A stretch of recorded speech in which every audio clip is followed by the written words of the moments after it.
بسم اللہ الرحمن الرحیم۔ جمعیت علماء ہند کے صدر حسین احمد مدنی کے شیخ تھے رشید احمد گنگوہی۔ ان کی عقیدت میں یہ تھے کہ بعض وقت ان کا جو اگا رہتا جس میں تھوک بلغم رہتا ہے اس کو بھی اٹھا کر وہ بعض دفعہ اس میں پانی ڈال کے گھول کے اس کو پی لیتے تھے، یعنی اپنے شیخ کا بلغم اور تھوک بھی جو ہے نا وہ پی لیتے تھے۔ اور ایک قصہ بیان کرنے والے ہیں زکریا کاندھلوی، جنہوں نے فضائل الاعمال لکھی ہے، وہ لکھتے ہیں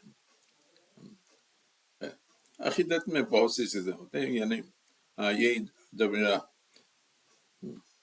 رشید احمد کا انتقال ہوا تھا تو انہی لوگوں نے چلایا جو روئے تھے رحمت للعالمین کا انتقال، رحمت للعالمین، رحمت للعالمین۔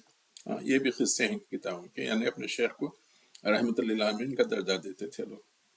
لا حول ولا قوۃ الا باللہ۔